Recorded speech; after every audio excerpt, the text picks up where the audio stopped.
Hello everyone. तो यहाँ से मैं फिर से शुरुआत करने जा रहा हूँ आप लोगों के लिए एमटीएस के कुछ टॉपिक करवाने, जो कि आपके स्टैटिक के टॉपिक होंगे। और एक वीडियो में मैं कोशिश करूँगा कि 2 टॉपिक आपके यहाँ पर कवर कर दूँ।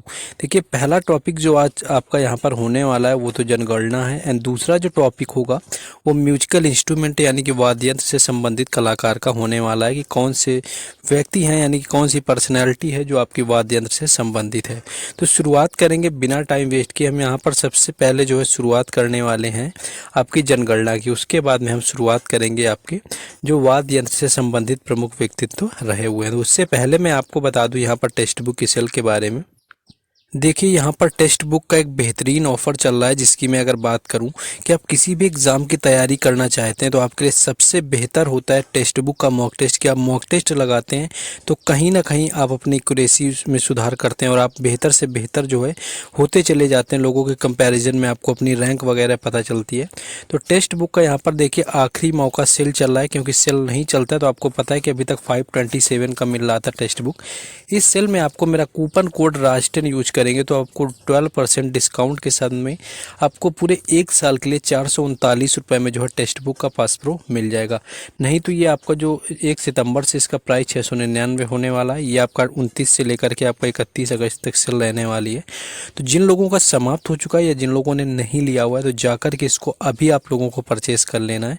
परचेज़ करने का जो लिंक है वो मैंने डिस्क्रिप्शन में दे दिया है और कमेंट बॉक्स में भी पिन कर दिया है। चलिए आ जाते हैं अपने टॉपिक के ऊपर।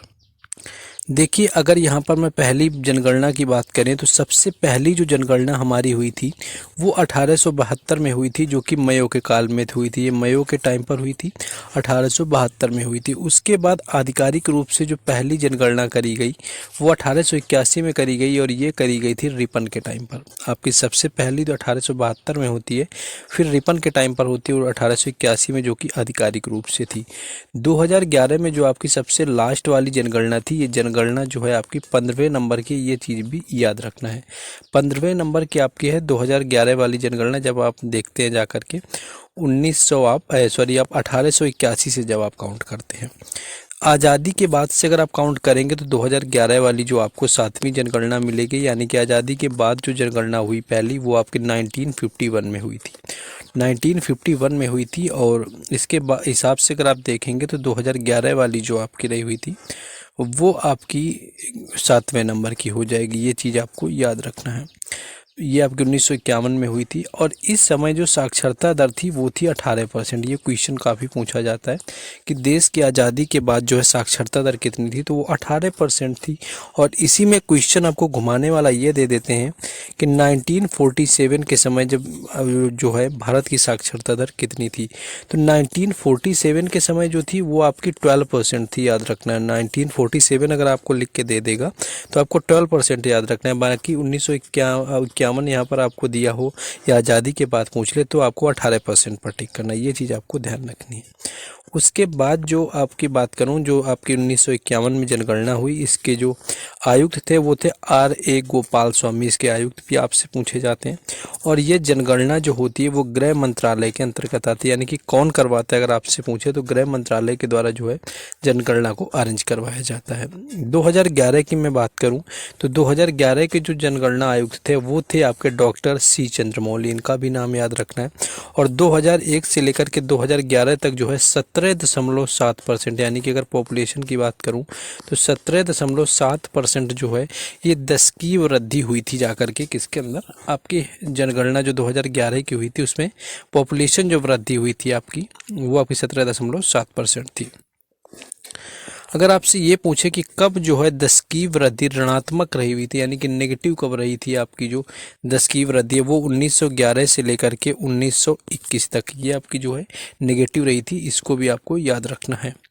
कुल जनसंख्या की मैं बात करूं तो कुल जनसंख्या जो है भारत की 121 करोड़ है। ये चीज़ आपको याद रखना है। पुरुषों की मैं बात करूं तो पुरुषों की जो जनसंख्या है आपकी 51.47%। महिला जो है आपकी 48.53% है। शहरी की मैं बात करूं तो 31.2% है। और ग्रामीण की मैं बात करूं तो 68.8 8% ये क्या है, ये ग्रामीण जनसंख्या का आपका परसेंटेज है। नेक्स्ट देखिए यहाँ पर राज्यों की मैं बात करूँ तो सबसे अधिक जो है किस राज्य की जनसंख्या अगर मैं बात करूँ तो उत्तर प्रदेश की जनसंख्या सबसे ज़्यादा है 20 करोड़ के आसपास। उसके बाद दूसरे नंबर पर सबसे अधिक जनसंख्या महाराष्ट्र की है, तीसरे नंबर पर सबसे अधिक जनसंख्या बिहार की है, और चौथे पर पश्चिम बंगाल है, और पाँचवें पर मध्य प्रदेश है। ये घटते हुए क्रम है जनसंख्या के मामले में राज्यों की। ये आपकी सबसे ज़्यादा अगर आपसे पूछे उत्तर प्रदेश, दूसरे में आपका महाराष्ट्र, तीसरे में बिहार, चौथे में पश्चिम बंगाल। सबसे कम की अगर मैं बात करूं तो सबसे कम जो जनसंख्या है वो है सिक्किम की, जो कि कुल 6 लाख होती है।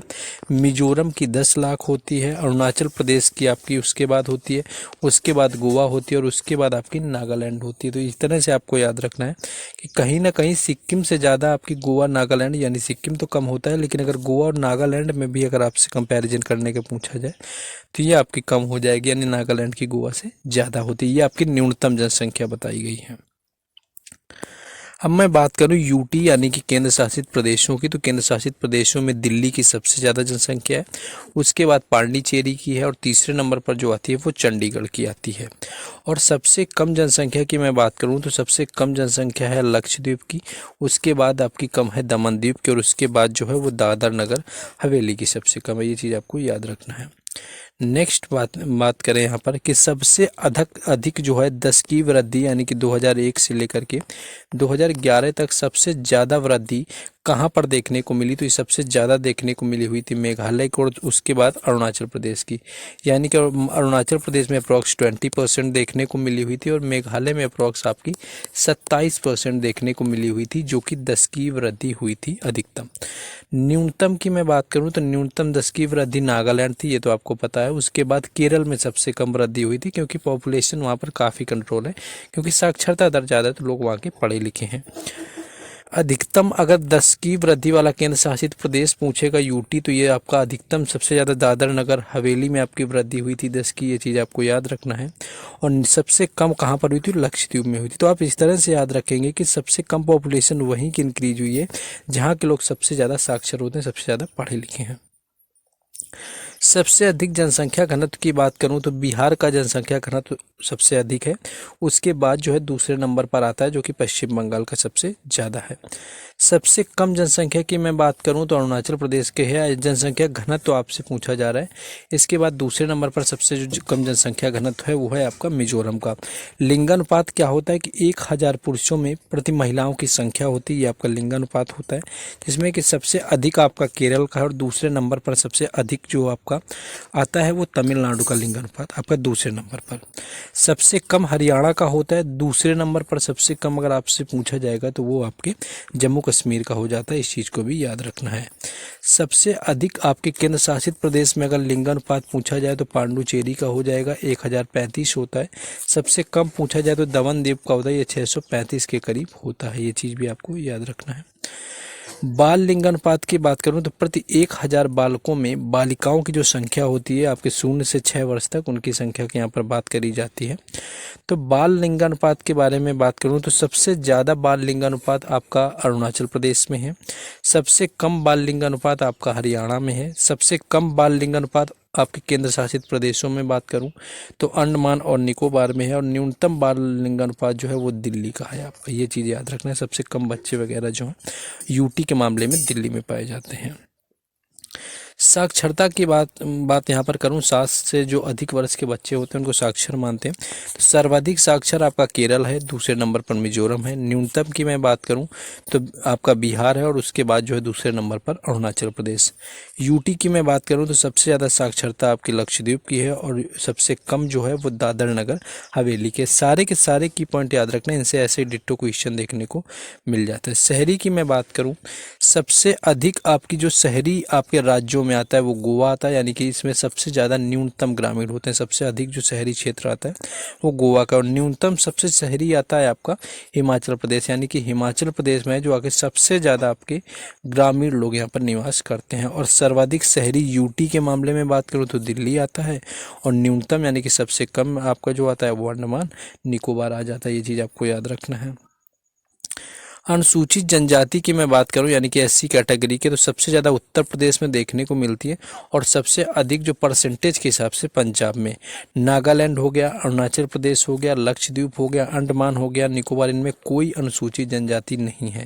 ये चीज़ याद रखना, आपसे क्वेश्चन पूछेगा कि इनमें से कौन सा आपका राज्य है जहाँ पर अनुसूचित जनजाति निवास नहीं करती, तो आपका नागालैंड, अरुणाचल प्रदेश, लक्षद्वीप और अंडमान वगैरह यहाँ पर हो जाते हैं। अनुसूचित जनजाति की मैं बात करूँ तो सबसे ज़्यादा आपकी मध्य प्रदेश में है और सबसे अधिक परसेंटेज के हिसाब से आपके लक्षद्वीप में निवास करती है, यानी कि जो आपकी एसटी होती है।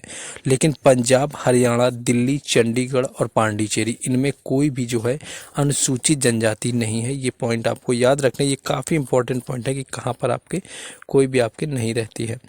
नेक्स्ट आपका देखिए 10 मिनट कंप्लीट हो चुके हैं। इसके बाद हम अब शुरू करेंगे वाद्य यंत्र एंड कलाकार। कोई भी आपको डाउट हो, आपको क्या करना है कि जुड़ जाना है जाकर के टेलीग्राम चैनल और व्हाट्सएप ग्रुप से, जिनके लिंक जो है डिस्क्रिप्शन में दिए गए हैं, तो वहाँ से आपको सारी अपडेट वगैरह मिल जाएंगी। क्वेश्चन हमारा देखिए यहाँ पर है, आ चुका है। क्वेश्चन ये है पहला कि संतूर से रिलेटेड कौन है, तो संतूर से रिलेटेड है हमारे भजन सुपारी, और दूसरे जो हैं वो कौन है, वो हैं आपके शिव कुमार शर्मा। भजन सुपारी की मैं बात करूं तो इनको संतूर का ताज भी कहते हैं, और संतूर का ताज कहने के साथ साथ आपको तारों का राजा भी कहा जाता है। और 2022 में जो है भजन सुपारी की मृत्यु भी हो चुकी है, और ये क्वेश्चन MTS 2023 में पूछा गया था कि इनमें से किसकी जो है मृत्यु संतूर वादा की 2022 में हो गई, तो वो भजन सुपारी ही, तो ये आपको पूछा गया था क्वेश्चन। नेक्स्ट मैं बात करूं कि यहाँ पर वीणा की बात करूं तो S बालाचंद्रन का रिलेशन आपके वीणा से है। बदरुद्दीन डागर का रिलेशन भी वीणा से है। कल्याण कृष्ण जो भागवत अवतार हैं, इनका भी रिलेशन आपके वीणा से है। ये इंपॉर्टेंट है, ये सारे के सारे मैंने वही लिए हैं जो कि आपके पूछे गए हैं। नेक्स्ट मैं बात करूं यहाँ पर शहनाई में है आपके बिस्मिल्लाह खान रिलेटेड है आपके शहनाई से। अली अहमद हुसैन है, इनका रिलेशन है आपके शहनाई से। दया शंकर जगन्नाथ हैं, इनका भी रिलेशन है आपके शहनाई से, तो इनको याद रखना है। बाकी बिस्मिल्लाह खान को 2001 के अंदर क्या है, भारत रत्न से सम्मानित किया गया था, ये चीज़ भी आप लोग याद रखेंगे। सरोद की मैं बात करूं तो अमजद अली खान का रिलेशन सरोद से है। अली अकबर खान हो गए, अलाउद्दीन खान हो गए, विश्वजीत राय चौधरी हो गए, और जरीन दारूवाला, इनका जो लोगों का रिलेशन है वो सरोद से है, और आपको याद रखना है। नेक्स्ट क्वेश्चन आगे है। नेक्स्ट है कि बांसुरी की मैं बात करूं तो पन्नालाल घोष, हरि प्रसाद चौरसिया, राजेश प्रसन्ना, राजेंद्र कुलकर्णी और वी कुंजमणि, ये सारे के सारे लोग इंपॉर्टेंट हैं, और इनका जो रिलेशन है वो बांसुरी से है। कई बार ये सारे के सारे लोग आपके रिपीटेड मोड में पूछे जा चुके हैं। अब देखिए, आप लोगों से एक ही रिक्वेस्ट है कि आप लोगों के लिए अगर ये हम आपको टॉपिक वाइज करवा रहे हैं तो थोड़ा तो सपोर्ट दिखाइए। आप लोग वीडियो को लाइक करिए एंड शेयर करिए, जिससे कि हमें भी थोड़ा मोटिवेशन मिले और आपके लिए इस तरह से वीडियो हम बना सकें। नेक्स्ट आगे है तबला की मैं बात करूं तो जाकिर हुसैन हो गए, अल्लाह रखा खान हो गए, गुदई महाराज हो गए, किशन महाराज हो गए, और सुखविंदर सिंह। जाकिर हुसैन, अल्लाह रखा खान, गुदई महाराज, किशन महाराज और सुखविंदर सिंह, इनका जो रिलेशन है वो आपका तबला से है। नेक्स्ट क्वेश्चन आपका है सितार की मैं बात करूं तो पंडित रविशंकर हो गए, निखिल बैनर्जी हो गए, विलायत खान हो गए, शाहिद परवेज हो गए, बुद्धादित्य मुखर्जी हो गए, उमा शंकर मिश्र हो गए। इन सारे लोगों का जो रिलेशन है वो है आपका सितार से, और पंडित रविशंकर को 1999 यानी कि 1999 के अंदर जो है भारत रत्न दिया गया था, ये चीज़ भी आपको याद रखनी है। नेक्स्ट क्वेश्चन है हमारा वायलिन की बात करूं तो N राजन हो गया, सिंह विष्णु जोग हो गया, L सुब्रमण्यम हो गया, संगीता राजन हो गया, और TN कृष्णन हो गया। वायलिन से ये आपके इंपॉर्टेंट नाम है, क्योंकि बाकी इंपॉर्टेंट याद रहते हैं, लोगों को वायलिन वगैरह का नाम भूल जाते हैं। तो N राजन हो गया, सिंह विष्णु गोविंद हो गया, L सुब्रमण्यम हो गया, संगीता राजन हो गया, TN कृष्णन हो गया। इन लोगों का जो है रिलेशन क्या है कि आपका वायलिन से है, तो यह लोग आप लोग याद रख सकते हैं। पखावज का आपको याद रखना है। पखावज की मैं बात करूं तो उस्ताद रहमान खान हो गया, गोपाल दास हो गया, छत्रपति सिंह हो गया, ये लोगों का आपको नाम याद रखना है। इनका जो रिलेशन है वो आपके पखावज से है, जो आपके कुछ अलग टाइप के वाद्य यंत्र मिलते हैं, इनको जरूर याद रखना है, क्योंकि इनसे क्वेश्चन अगर आपका आता है तो आपको दिक्कत हो जाती है। जैसे रुद्र वीणा को आपको याद रखना है कि उस्ताद सादिक अली खान और असद अली खान जो है रुद्र वीणा या वीणा से आपका पूछे तो इनका रिलेशन इन लोगों का हो जाएगा। मृदंगम की मैं बात करूं तो मृदंगम से रिलेशन है ठाकुर भीखम सिंह का, पालधर रघु का हो गया, जगदीश सिंह हो गया, टी.वी. गोपाल कृष्णन, इनका रिलेशन इन लोगों का जो है वो है मृदंगम से। ये चीज़ आपको याद रखनी है, यही आपके ज़्यादा इंपॉर्टेंट बनते हैं। सारंगी की मैं बात करूं तो उस्ताद बिंदु खान हो गया, संतोष मिश्रा हो गया, पंडित राम नारायण हो गया, ये कई बार ये सारे पूछे गए। तो इन लोगों का जो रिलेशन है वो आपका सारंगी से है। नेक्स्ट आगे देखेंगे। नेक्स्ट हमारा आ चुका है यहाँ पर कि नादस्वरम से, नादस्वरम का भी याद रखना इंपॉर्टेंट बनेगा कि नादस्वरम से आपका रिलेटेड है शेख चिन्ना मौलाना, राजरत्न पिल्लई, ये आपको याद रखना है। तो ये अब मैंने आपको दो बता दिए, शेख चिन्ना मौलाना और राजरत्न पिल्लई। तो यहाँ पर देखिए मैंने दो टॉपिक कवर किया। आपके दो टॉपिक में क्या किया मैंने, एक तो आपको जनगणना कर दी, दूसरी मैंने आपको वाद्य यंत्र से संबंधित कलाकार कर दिया। आई होप कि ये आपका रैपिड फायर रिवीजन रहा होगा।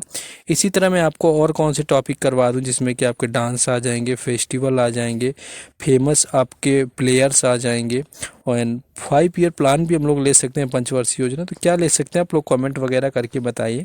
एंड बाकी हम लोग क्या करेंगे आगे ऐसे ही कर लेंगे, दो दो टॉपिक एक वीडियो में कवर कर देंगे। बस आप लोगों को वीडियो को लाइक और चैनल को सब्सक्राइब, साथ ही साथ वीडियो को शेयर वगैरह करते रहें ताकि मुझे भी मेहनत करने में थोड़ा समझ आए। बाकी मिलते हैं नेक्स्ट वीडियो में। जय हिंद।